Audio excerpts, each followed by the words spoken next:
Ryan, un jeune homme de 21 ans, se retrouve aux urgences dans un état critique. Son visage est d'un bleu pâle et il éprouve de l'essoufflement, des nausées et une sensation de suffocation. Ce sont les symptômes d'une grave intoxication. Ces symptômes alarmants laissent les médecins perplexes et très préoccupés. Les spécialistes mobilisent tous les moyens pour lui prodiguer les soins d'urgence dont il a besoin, car chaque seconde compte dans ce cas de figure. Mais comment Ryan en est-il arrivé là ? Tout a commencé quelques jours plus tôt lorsque l'un de ses colocataires a organisé un concours de nourriture épicée. Pour commencer, laissez-moi vous décrire Ryan. Ryan est un jeune homme de 21 ans, de taille moyenne, avec un corps mince et athlétique. Il a les cheveux châtains en bataille qui lui tombent sur le front et des yeux d'un bleu profond qui reflètent son esprit vif et curieux. Ryan a un sourire charmant qui illumine son visage et qui le rend très sympathique. Ryan est un grand amateur de sport et aime rester actif, ce qui explique son physique en bonne santé. Il a souvent été complimenté pour sa belle dentition car il prend soin de ses dents et de son hygiène bucco-dentaire en général. Ryan a également un style vestimentaire décontracté mais soigné, avec une préférence pour les vêtements confortables et élégants. Côté personnalité, Ryan est un garçon compétitif qui laisse souvent son désir de gagner et de se montrer supérieur l'emporter sur les autres aspects de sa vie.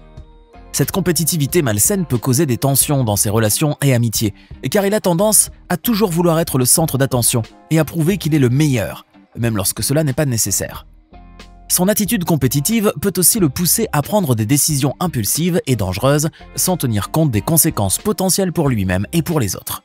En outre, cette compétitivité négative peut parfois rendre Ryan insensible aux sentiments des autres, car il est trop préoccupé par sa propre réussite. En somme, la compétitivité de Ryan, lorsqu'elle est poussée à l'extrême, peut avoir un impact négatif sur ses relations et sa prise de décision, et l'empêcher de profiter pleinement des expériences de la vie partagée avec ses amis. Maintenant que vous savez tout cela, retournons voir Ryan, tout excité car il adore les défis et les sensations fortes et qui s'empresse logiquement de participer au concours, déterminé à remporter le défi. Oui mais voilà, Ryan ne sait pas s'il supportera vraiment toutes ces épices dans la bouche. Il commence alors à chercher sur internet des astuces pour supporter les épices extrêmes. C'est ainsi qu'il a une idée. Il va utiliser un spray anesthésiant pour la gorge, généralement utilisé pour soulager les maux de gorge et les aphtes. C'est un spray qui permet de moins sentir la douleur pendant un moment. Il agit sur les nerfs pour bloquer la sensation de douleur qui remonte jusqu'au cerveau. Ryan se procure une bouteille de ce spray et essaye le spray dans sa bouche pour voir comment cela fonctionne. Impressionné par l'effet engourdissant que cela produit sur sa langue, il décide de le prendre avec lui lors du concours d'épices organisé par son colocataire. Avec ça, il est sûr de gagner. Et tant pis si c'est de la triche. Le jour J, Ryan cache la bouteille de spray sous sa serviette et s'asperge la gorge de temps en temps pendant que ses amis dégustent des ailes de poulet épicées. Au fil de la soirée, il se sent de plus en plus enivré par la compétition et il commence à utiliser le spray de plus en plus souvent. Il veut à tout prix remporter le concours même si cela signifie prendre des risques. Pendant que Ryan s'amuse avec ses amis, le spray anesthésiant pénètre dans son système nerveux central, ralentissant son rythme cardiaque et entravant sa respiration. Il est en train de s'empoisonner à petit feu sans même s'en rendre compte. On peut presque sentir la tension monter alors que Ryan, en compétition avec ses amis, se met à prendre des risques insensés. Il commence par pulvériser le spray anesthésiant pour la gorge sous la table, faisant mine de s'essuyer la bouche, alors que certains de ses amis commencent déjà à se plaindre de la puissance de l'épice. Mais Ryan refuse de reculer. Il est déterminé à montrer qu'il peut supporter plus que les autres. Cependant, le spray semble au bout d'un moment ne plus faire effet et Ryan commence à se douter que les autres sont en train de le piéger. Il décide alors de dévisser la bouteille de spray anesthésiant pour la gorge pour en prendre quelques coups de plus. Mais alors qu'il essaie de le faire discrètement, il renverse accidentellement la bouteille dans sa bouche, provoquant une fuite le long de son menton. Ryan essaie de se reprendre et d'avaler le produit, mais il sait que cela risque d'être difficile de cacher son geste aux yeux de ses amis. Une sensation étrange commence alors à envahir Ryan. Il a l'impression que sa langue est devenue trop grande pour sa bouche, qu'il peut la mordre sans rien sentir. Puis son cœur commence à battre la chamade, ses oreilles bourdonnent et il sent son pouls battre dans son cou. L'air qui sort de son nez est plus chaud que d'habitude et il commence à réaliser qu'il a peut-être fait une erreur fatale. La soirée amicale entre amis tourne au drame avec l'intoxication de Ryan. Alors qu'il s'asperge la gorge avec le spray anesthésiant pour la gorge, toujours caché sous sa serviette, il ne se doute pas des conséquences terribles que cela va entraîner. Mais un de ses amis commence à remarquer que quelque chose ne va pas et lui conseille d'aller faire un tour aux toilettes. C'est alors que tout le monde remarque que le visage de Ryan est devenu bleu. Le spray anesthésiant pour la gorge qu'il cachait est également bleu et une partie du produit coule sur son menton. Les amis de Ryan sont sous le choc et paniqués et Ryan lui-même se sent acculé. Il se lève précipitamment et court vers la salle de bain en proie à une sensation d'étouffement. Ses amis courent à sa suite, tentant de comprendre ce qui se passe. Lorsqu'ils réussissent à entrer dans la salle de bain, ils trouvent Ryan allongé sur le sol, le teint plus pâle et bleu que jamais. Ils l'emmènent d'urgence à l'hôpital, où le personnel médical remarque immédiatement sa cyanose.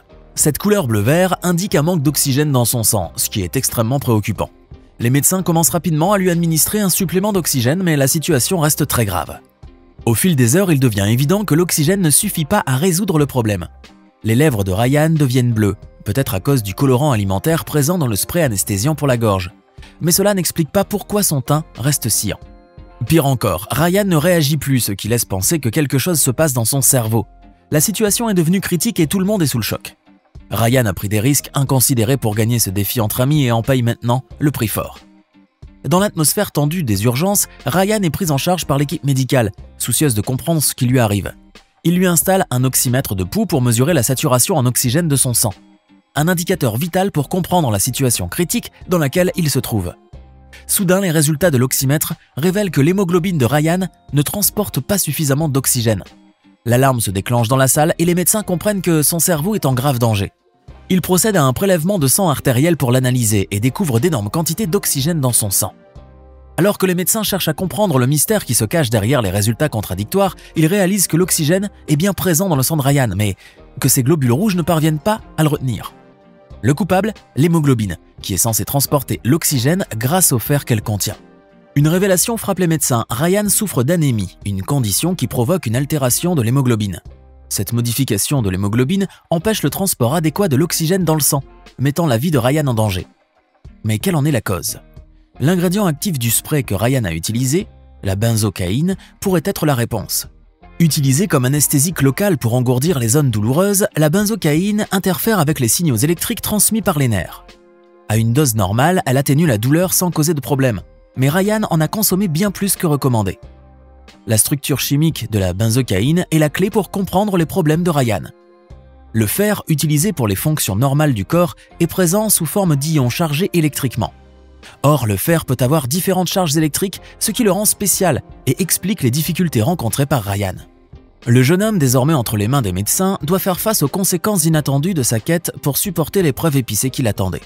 Les secondes s'égrènent et l'équipe médicale lutte pour sauver sa vie. Ainsi, l'équipe médicale doit maintenant faire face à cette situation complexe et trouver une solution pour sauver la vie de Ryan. Face à cette situation critique, l'équipe médicale doit agir rapidement pour identifier la cause exacte des problèmes de Ryan et trouver un traitement approprié. Les médecins se penchent sur la benzocaïne, l'ingrédient actif du spray anesthésiant pour la gorge que Ryan a ingéré en grande quantité. La benzocaïne, en interagissant avec le fer présent dans l'hémoglobine, peut provoquer la formation de méthémoglobine. La méthémoglobine est une forme modifiée de l'hémoglobine qui ne peut pas transporter l'oxygène de manière efficace, ce qui explique les résultats contradictoires entre la concentration élevée d'oxygène dans le sang de Ryan et la faible saturation en oxygène détectée par l'oxymètre de pouls. Les médecins élaborent un plan pour traiter Ryan. Le traitement standard pour l'anémie méthémoglobinémique consiste en l'administration d'un antidote appelé bleu de méthylène. Le bleu de méthylène aide à réduire la méthémoglobine en hémoglobine normale, permettant ainsi aux globules rouges de transporter à nouveau l'oxygène de manière efficace. Compte tenu de la gravité de l'anémie méthémoglobinémique de Ryan et de la quantité importante de benzocaïne qu'il a ingérée, il est possible qu'une seule dose de bleu de méthylène ne soit pas suffisante pour traiter sa condition. L'équipe médicale est consciente de ce risque et surveille attentivement la réponse de Ryan au traitement. Après avoir administré la première dose de bleu de méthylène, les médecins constatent que bien que la saturation en oxygène de Ryan s'améliorait, elle reste en dessous des niveaux normaux. Cela suggère que la première dose n'a pas été suffisante pour réduire complètement la méthémoglobine dans son sang. Les médecins décident d'administrer une seconde dose de bleu de méthylène en espérant que cela permette de normaliser davantage les niveaux d'hémoglobine de Ryan. Tout en continuant de surveiller étroitement les signes vitaux de Ryan, l'équipe médicale administre la deuxième dose de bleu de méthylène. Ils attendent avec impatience de voir si cette dose supplémentaire sera efficace. Heureusement, la saturation en oxygène de Ryan augmente progressivement et se rapproche des niveaux normaux, indiquant que la deuxième dose de bleu de méthylène a été bénéfique. Cependant, l'équipe médicale ne se repose pas sur ses lauriers. Ils continuent à surveiller Ryan pour s'assurer qu'il n'a pas d'autres effets secondaires indésirables ou de complications dues au traitement. Ils prennent également des mesures pour éviter que cette situation ne se reproduise en éduquant Ryan sur les dangers potentiels de l'ingestion de substances non destinées à être consommées en grande quantité. Grâce à la vigilance et à l'expertise de l'équipe médicale, Ryan parvient finalement à se rétablir complètement de son anémie méthémoglobinémique. Ryan a tiré une leçon percutante de cette expérience. Il n'est pas nécessaire de se battre et de se vanter constamment devant ses amis. Et l'abus de spray anesthésiant pour la gorge peut avoir de graves conséquences. Si vous voulez que nous vous racontions plus d'histoires du genre, n'hésitez pas à partager cette vidéo et à nous donner votre sentiment dans les commentaires. À demain!